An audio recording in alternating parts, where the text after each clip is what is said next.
ನೋಡ್ತಾ ಇದ್ದೀರಾ CBT Kannada TV. ಮಂಡ್ಯದಲ್ಲಿ ಶಾಸಕರಾದ ರವಿಕುಮಾರ್ ಗಣಿಗರ್ ಅವರ ಹೇಳಿಕೆ. ಡೆಂಗ್ಯೂ ನಿಯಂತ್ರಣಕ್ಕೆ ಅಗತ್ಯ ಕ್ರಮ ಕೈಗೊಳ್ಳಲಾಗಿದೆ. ಟಿಎಚ್ಒ ಹಾಗೂ ವೈದ್ಯರ ಜೊತೆ ಸಭೆ ನಡೆಸಲಾಗಿದೆ. ಡೆಂಗ್ಯೂ ನಿಯಂತ್ರಣ ಅಗತ್ಯ ಕ್ರಮ ಕೈಗೊಳ್ಳಲು ಸೂಚನೆ ಕೊಟ್ಟಿದ್ದೇನೆ. ಮನೆ ಮನೆಗೆ ಭೇಟಿ ಕೊಟ್ಟು ಅರಿವು ಮೂಡಿಸಲು ಸೂಚನೆ. ತುಂಬಾ ದಿನ ನಿಲ್ಲುವ ನೀರನ್ನು ಸ್ವಚ್ಛಗೊಳಿಸಿ.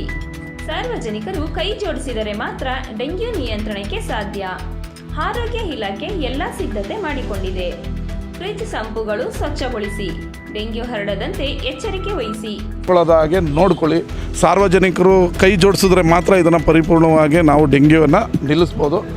ಆದರೆ ನಮ್ಮ ಜಿಲ್ಲಾಡಳಿತ ಮತ್ತು ತಾಲೂಕು ಆಡಳಿತ ಡೆಂಗ್ಯೂವನ್ನು ಎದುರಿಸೋಕ್ಕೆ ಸಕಲ ಸಿದ್ಧತೆ ಇದೆ. ಮಾತ್ರೆ ಎಲ್ಲ ಸ್ಟಾಕ್ ಇಟ್ಕೊಂಡಿದ್ದೀವಿ.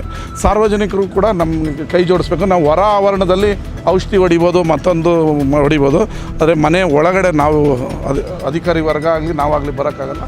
ಸಾರ್ವಜನಿಕರು ಕೂಡ ತಮ್ಮ ಫ್ರಿಡ್ಜನ್ನು ಆಗಾಗ್ಗೆ ಕ್ಲೀನ್ ಮಾಡಿ, ಸಂಪನ್ನು ಕ್ಲೀನ್ ಮಾಡಿಸಿ, ಟ್ಯಾಂಕನ್ನು ಕ್ಲೀನ್ ಮಾಡಿಸಿ, ಮನೆ ಮುಂದೆಗಡೆ ಗಿಡ ಮತ್ತು ಪಾಟು ಆ ಥರದ್ರಲ್ಲಿ 1 ವಾರಕ್ಕೂ ಹೆಚ್ಚು ನೀರು ನಿಲ್ಲದೆ ಇರೋ ಥರ ನೋಡ್ಕೊಳ್ಳಿ ಅಂತೇಳಿ ಮನವಿ ಮಾಡ್ತೀವಿ.